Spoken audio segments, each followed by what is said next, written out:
So, Tina, you talked about in your interview, you talked about compassionate consistency, and I know you touched on it a little bit here tonight. And I absolutely love that phrase.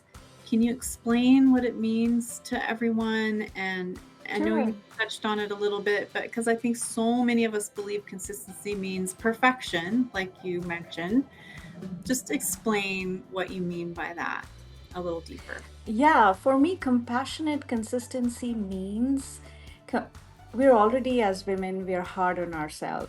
The definition of perfection is not our own. We know we have internalized it from outside. And therefore, that's the kind of expectations we have subconsciously set on ourselves that if I have to say wake up at 4 a.m., I have to lose 50 other things. Of course, consistency has trade offs, but you can do it in a very compassionate way by being kind to yourself, by observing your behavior, by saying that it's okay if I fail today, it's okay if I didn't wake up at 4 a.m., let's say, and you snooze the alarm. Try it again tomorrow. Compassionate consistency means you're coming back the next day.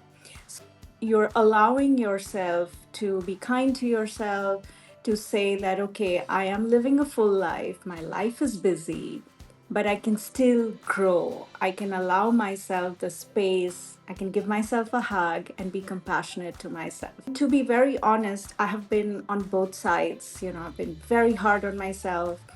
I may have become consistent or I may have become successful, but I wasn't happy. And at the end of the day, if you don't feel joy in your heart, you're not going to radiate that, and others are not going to feel it. They're not going to be happy around you. And it was also again personal experience when the mom's unhappy and when the woman of the house is unhappy, we have a very irritated, angry house. So um, so for me it has to start inside out versus Mhm. getting my nails done. I get a momentary kick, look how pretty my nails are, but then at the end of the day you come back home, you're still unhappy. But when you're building something with compassion, you are allowing a space which is filled with love, positive energy, and a lot of color versus you're Right. successful but sitting in a dark room and really sulking. Yeah. So it's growth with love and kindness. I love that. And I just have a quick follow up. Has there been a moment during your 365-day experiment where you wanted to quit, or how has that been going for you? Oh yeah, I actually just published on Monday my half yearly review. Like I started, for those who don't know, I started this experiment this year, chasing what does consistency look like in a busy life. So I started tracking my habits. I have made it very, very public. I have a public dashboard. I could do that because of AI. So I'm tracking all the numbers so I don't have to number crunch it anymore.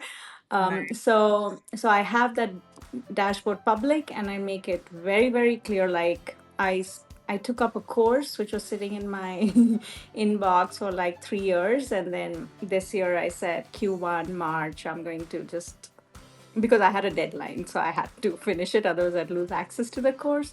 I finished it. The course got over. I lost it. I thought I would continue learning, but I did not. And there are quite a few habits which I'm very public about. I think it's about knowing that there's a time for everything.